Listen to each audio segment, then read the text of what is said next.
les choses se clarifient de plus en plus dans le contexte qu'il faut analyser nécessairement comme étant turco-turc.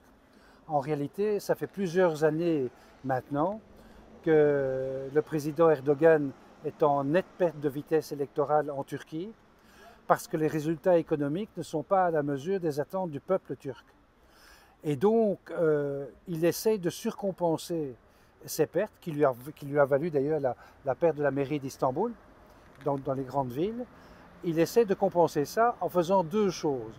D'une part, en politique intérieure, il essaye de réislamiser, enfin en tout cas s'attirer les bonnes grâces des courants les plus conservateurs de l'islam turc, en les flattant.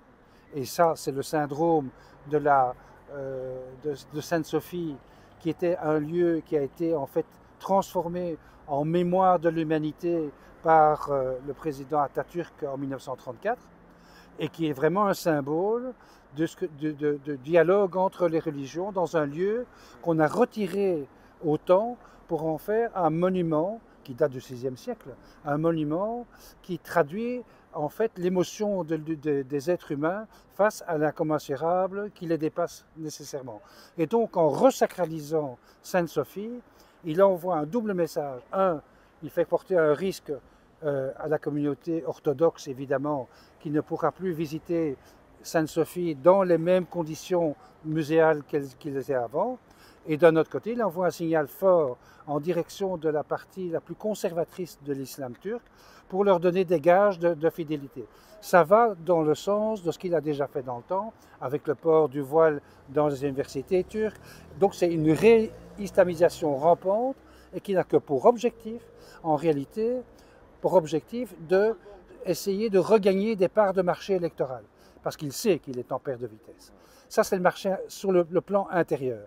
Sur le plan extérieur, il flatte le deuxième groupe sociologique le plus important en Turquie. On sait que le peuple turc est très attaché, très nationaliste, très fier de son histoire, et donc il essaie de flapper les courants les plus politisés de la grande Turquie d'antan, en essayant de reculer les frontières le plus loin possible pour recréer un embryon, en tout cas dans son esprit, de ce qu'était l'Empire ottoman. En réalité, il fait ça pour deux raisons.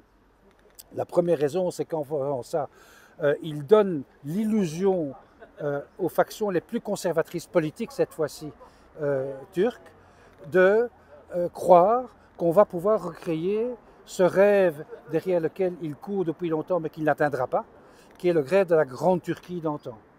Et d'autre part, se cache derrière ça évidemment des choses beaucoup plus terre à terre, parce que pourquoi la Libye ? Mais tout simplement parce que la Libye est un élément essentiel dans la stratégie géoéconomique du président Erdogan. Pourquoi ? Parce que les réserves de gaz libyens sont évidemment l'objectif qu'il essaye de s'approprier pour augmenter sa puissance et dès lors pour regagner de la croissance économique. Et donc il y a derrière ça un véritable impérialisme de la part de la Turquie d'Erdogan pour reprendre le contrôle de zones qui sont livrées à la guerre civile. Et malgré le fait que la conférence de Berlin en janvier 2020, tant la Russie que les grandes puissances, que la Turquie, se sont engagés en réalité à chercher des solutions politiques et diplomatiques et pas des solutions armées. Or, il fait exactement le contraire.